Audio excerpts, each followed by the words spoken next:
Hürmetli vatandaş, endiki leksiyemizi başlayımız. Bugünkü islağa 2020 yıl 8. ayının 5. günü haftaga, çarşamba.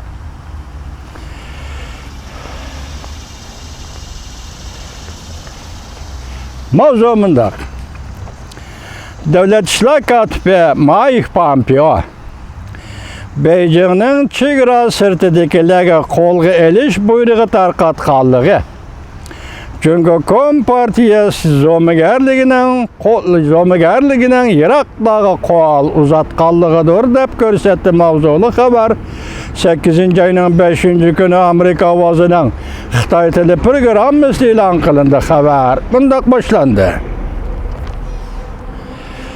Prezident Trump hukumati Beijing doiralarini tanqid qilib, jumladan bir nafar Amerika grajdanini o'z ichiga olgan Hong Konglik demokratik faoliyatchilarga tutash buyrug'i e'lon qildi.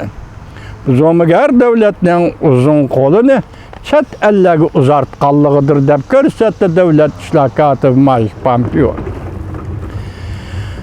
Davlat ishlar kotibi Mike Pompeo 8. ayning 4. kuni bir parcha bayonotida bundoq ko'rsatdi.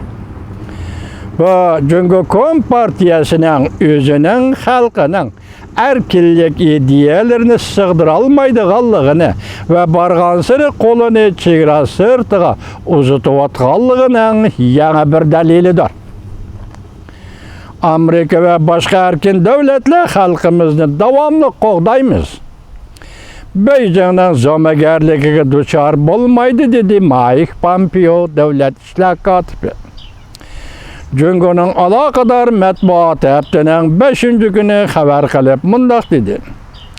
Hong Kong doiralari Lo Guangzhong, Jin Jiashun, Liu Kang, Chen Wenjie, Zhu Mumin va Huang Taiyang qatorliq 6 nafar chet elda musofir bo'lib yurgan kishilarga, demokratik faoliyatchilarga tutish buyrug'i chiqardi.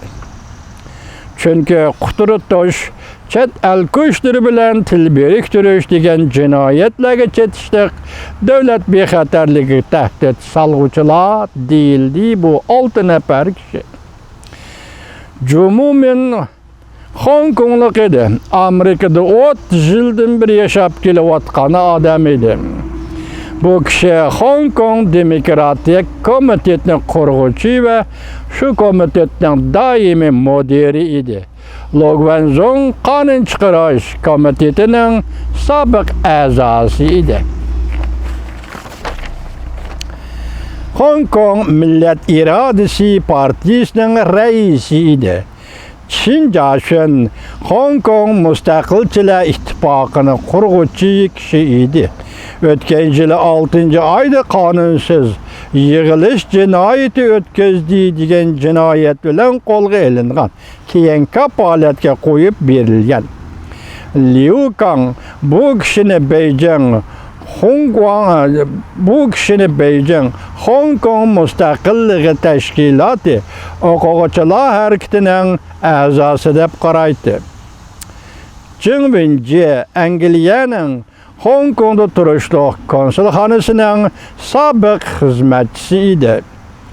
Cungo Kompartiyasi uni ayblab, jismoniy jihati qiynash bilan azoblagandan keyin Angliyadan siyosiy panohlik tilagan edi. Huang Taiyang Demokratik Frontning bayonotchisi edi. Huang Taiyangning Germaniyada ekanligidan boshqa 4 nafar Hong Konglik navbatda hammasi Angliyada turibdi, ya'ni Angliyada yashayotdi.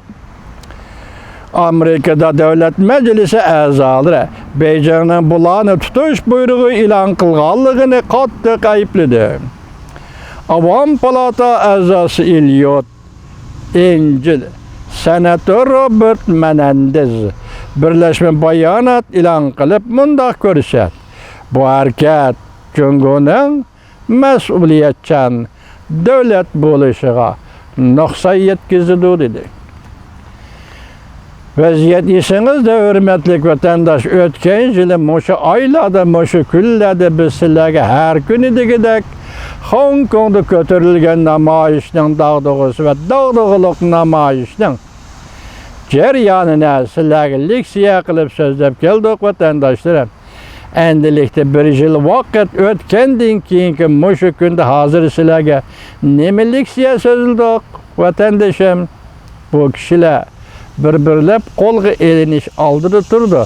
Ula gerçi chet elde yaşavatkan bolsunmu namayişin teşkilli güçüyle hazır Xitay hükümeti kolunu chet elle suzup bulanı kolga eliş doğrusu da tutuş doğrusu da buyruk ilan kıldığı davetimiz.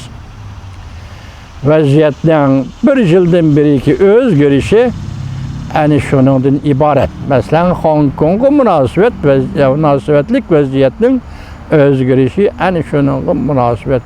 Şunun vaziyet yani şu hürmetlik vatandaş.